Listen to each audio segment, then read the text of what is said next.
Hey there, folks. I'm Mark, in affiliation with Spectrum Pulse, and it's Billboard Breakdown. I don't remember. You know, it's weird to say that we got a regular week on the Hot 100. Hell, given that Dua Lipa didn't quite get the album bomb that I was expecting / hoping for, this week might actually be the first return to routine that we got in about a month. Not sure how I feel about that, but given the major album release schedule seems to have slowed down or suffered delays, and I could use the extra time, I will take whatever I can get here. But alright, let's start off with our otherwise pretty static top 10, where, to some surprise by me, Blinding Lights by The Weeknd still has the number 1. Again, some of this is a margins game, because he did lose the top spot on streaming overall, not on demand, but more than made up for it in the sales and the radio, where he actually did take the number 1 on airplay. Now the big question is how sustainable it all is, which takes us to The Box by Roddy Ricch at number 2, having gotten back the top streaming position thanks to YouTube, but the radio pickups are limited, and it really does not have the sales to compete further. Now this is where I thought that Don't Start Now by Dua Lipa would make the big play beyond number 3, but she didn't get much of a sales boost, and while her streaming has helped, she ultimately did get knocked off the top on the radio. I thought she would have a shot with their margins to drill a little deeper, but again, maybe she just doesn't have the organic groundswell in the same way of her career. I expect it might come, but maybe she's not there yet. Then thanks to Heartless by The Weeknd falling out of the top 10, we got a bunch of modest recoveries. Circles by Post Malone at number 4, because even with radio and freefall, it can have a good sales and streaming week. Life is Good by Future featuring Drake at number 5, because even as it bleeds radio, it still has good streaming. And Adore You by Harry Styles up to number 6, which is riding a big radio push, and that's about all it's got. Now that doesn't seem to be the case for Say So by Doja Cat up to number 7, which is also making the radio run with the benefit of streaming, but I'm not sure she's got the sales yet for that added boost, which is kind of a little surprising given the kind of act that she's been marketed as. But frankly, I'm just happy that she edged past Intentions by Justin Bieber featuring Quavo, stuck at number 8 on the radio margins, given that this actually has stronger sales and streaming. Again, it's sticking around. Joy. Then making her perennial return to the top 10, we got Everything I Wanted by Billie Eilish back at number 9. Best on the radio, but still consistent as a whole. And also Someone You Love by Lewis Capaldi at number 10, because even as it spent the entire week bleeding, it's not bleeding fast enough. But on that note, our losers and dropouts. And here's the thing, following up from last week, there's just not much in the way of major failures outside of the expected departures of a bunch of weekend songs, along with Lose You to Love Me by Selena Gomez. And even in our losers, we didn't have much. From The Weeknd's album bomb, we had In Your Eyes down at 42, After Hours at 61, and Save Your Tears at 85. And from Lil Uzi Vert's remnants, we got Myron at 63 and Baby Pluto at 98. Beyond that, well, What a Man Gotta Do by the Jonas Brothers fell down to 94, and even if I think it's passable, it really is a flop at this point, just gotta call it. But where things actually get interesting comes in our gains and our returns, where in the latter category, we got nearly as many as the debuts this week. And most of them have the feel of lesser songs that are just creeping back in to fill the gaps. July by Noah Cyrus and Leon Bridges is at 100, The Man by Taylor Swift is at 90, Riding Roads by Dustin Lynch at 88, Safira by Bad Bunny, Joel and Randy, and Nengo Flow at 86. Hell, I'd probably even include Underdog by Alicia Keys here, given how it has underperformed. Outside of that, Yo Pero Sola by Bad Bunny made a big return to 53 off the video. Loyal by PARTYNEXTDOOR and Drake is at 60 thanks to the album boost, as is Physical by Dua Lipa at 77. I mean, a shame that song's probably not going to stick around. It really should, it's great. But as expected, we also got a lot of gains. And they're also kind of all over the place, again, as things reset to some form of equilibrium. From the debuts last week, the I'm Beck remix of Roses by St. John's at 39, and Walk 'Em Down by Annalie Choppa and Roddy Ricch is at 57, and along with the revival of Heartless by Diplo and Morgan Wallen got a considerable boost to 68. Hell, country and country adjacent as a whole, I got a a weird week. Chasing You by Morgan Wallen spiked to 36. Nobody But You by Blake Shelton and Gwen Stefani rose to 32. Slow Dance in a Parking Lot by Jordan Davis rose up to 37. Catch by Brett Young rose to 40. And Beer Can't Fix by Thomas Rhett and John Party got the boost to 56. I mean, at least More Hearts Than Mine by Ingrid Andress rising to 44 made sense. She got the album boost, but still. What I'm a lot more alarmed by is the rise for Sunday Best by Surfaces to 52. Folks, this is becoming a hit. Can we nip that in the bud fast, please? But outside of those, well, it's telling that Make No Sense by Youngboy Never Broke Again went to 83. That's a title that epitomizes the times. Along with the Emotionally Scarred by Lil Baby at 73. Deathbed by Pow Fu featuring Bia Badoobie at 43. Before You Go by Louis Capaldi at 66. And Blueberry Faygo by Lil Mosey getting the big spike to number 19.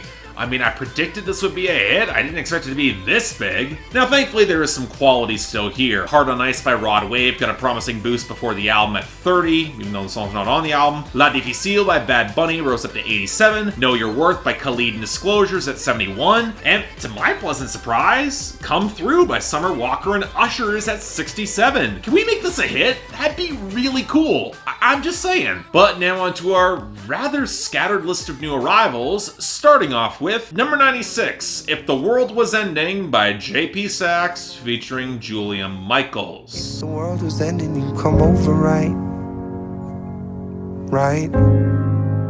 I mean, a song with this title, with this guest star in particular, can I just say the joke wrote itself and keep on moving? Hell, the funniest thing is that this has been charting worldwide, and in Canada for the past couple of months now, and the United States is only now just getting it. And the general sentiment in the content is that exes would meet up if the world was ending around them. I don't know, it sounds like kind of the wrong message right about now, that's all I'm saying. Unfortunately, even despite a potentially okay premise, it's not particularly interesting, nor all that good. JP Saxe's willowy, but very conversational delivery, it's not impressive, where even Julia Michaels' huskier delivery and questionable diction is more interesting against the faded keys and fractured atmospherics. But I think my larger issue is that if you've got a situation where the world is ending, you'd try to add a little bit more drama or bombast or a sense of urgency in the instrumentation. I get the very twee indie movie sentiment of keeping it all very tasteful and low-key, but I can't imagine there being a change in tone of the song if there wasn't the apocalypse in the content, and with that, it just strikes as a missed opportunity, that's all I'm saying. Either way, I get the sentiment, but this is more boring than outright bad. Next, number 93, Last Time I Say Sorry by Kane Brown and John Legend. I can't just say I'm sorry. I've gotta show you. So am I the only one who saw this title and thought, this is immediately a lot more forceful than either man can credibly deliver, especially for a stripped-back ballad that was filmed mid-quarantine from their houses? Well, that was actually a good instinct, because in reality, it's running on the hopes that it'll be the last time either man will say sorry to their girl, because of course they're gonna show that they can do better, they won't have to. And yet somehow I get the feeling that both these guys would have no qualms saying sorry again, and it being taken well, so the drama's kind of lukewarm there, especially with the by-the-numbers chords in the composition, the clear production, and the backing strings that sound really flimsy. And why even make this a duet? Not only does it lessen the intimate feel of some of this writing, but you almost start thinking John Legend and Kane Brown might be singing to each other, and that could have at least made this interesting. As it is, again, it's too milquetoast and forgettable to really dislike or care about. Let's just move on. Number 91, Hard to Forget by Sam Hunt. Breaking my heart, baby, you're playing hard to forget. Told me. Look, I already spent over 20 minutes tearing into this album on my main channel, and I dedicated a fair amount of time to this disgusting song in particular. Horribly sequenced coming after the opening ballad 2016 that might have shown promise, Sam Hunt then squanders a Webb Pierce sample by gutting it over this trap beat and a lot of badly mixed guitars as he thoroughly convinces himself that his ex is trying to stay in the picture, given that he sees her everywhere, and she hasn't come to pick up her clothes just yet from their old place, and she she's dressing sexy at the party they're now both at. Clearly, she wants all of Sam Hunt's penis. Now, if I was being forgiving, I would say the song is trying to embrace a darker comedic tone. I mean, he's clearly delusional. It's all a big joke at his expense. It's why the bastardized tone and production is so upbeat. But that would require subtext in the writing and something in the delivery to display that, where instead Sam Hunt plays it all for self-satisfied yucks at the bar for sympathy. I mean, let's not question. Of course she'll be back, brah. Yeah, I said it earlier, this is really gross. Next, number 81, I Love My Country by Florida Georgia Line. From Kentucky, we keep it funky, we like how it sounds. Monday to Sunday, yeah, I love my country. So I'm going to try and give Florida Georgia Line the slightest benefit of the doubt here. They've never been really political. They're probably just looking to buoy spirits, pushing this as a new single with new producers and new co-writers after throwing out Joey Moy. That's a surprise. And they're still on the hunt for a new identity after Bro Country, and I'm Canadian anyway, so I've never grasped the nationalistic jingoism that comes from down south. But that would assume this is even trying that hard. Instead, we get the same mugging Bro Country that Florida Georgia Line have been peddling for nearly a decade, beefing up the guitar lead to try and hide how much weaker the groove is off the blurs of drums and drum machines, and that's before we get the rap verse. What's so jarring is how soulless it all is. It's just another checklist of country cliches, so even if you're looking for some of that patriotic spirit, you're not gonna get it. You get more from Chicken Fried by the Zac Brown Band. Factor in how the song is really just a blazing ripoff of Short Skirt Weather by Kane Brown, and you've just got a failure across the board. This is album filler that's best left on the cutting room floor, and it still is pretty bad. Next, number 78, After a Few by Travis Denning. We find ourselves lost in conversation at the bar. Okay, what is it about country this week? Alright, anyway, for those of you who don't know, Travis Denning has been writing songs behind the scenes for Chase Rice, Jason Aldean, and Justin Moore before striking out on his own. And this song was first released in January of last year. And yet in the swath of boyfriend country the past year, I'm not really surprised it took a while for me to cross this over. What's actually surprising is how it's kind of decent. Yeah, the guitar leads are a little flat and the mix doesn't have much in the way of dynamics, but Denning has some bite and presence to his vocals, and for a minor key song where he dreads the repeated cycle of winding up back in bed with his ex after a couple of drinks, he's actually pretty credible, especially as the song actually winds up sounding more organic than most of the country I've talked about. I'm not gonna call it great. Honestly, without better production, it feels a little generic and kind of flat in the instrumentation, but yeah, this isn't bad. Probably the best of the country I've heard this week. Probably not a great sign, but I guess I'll take this. Number 23, Believe It by PARTYNEXTDOOR and Rihanna.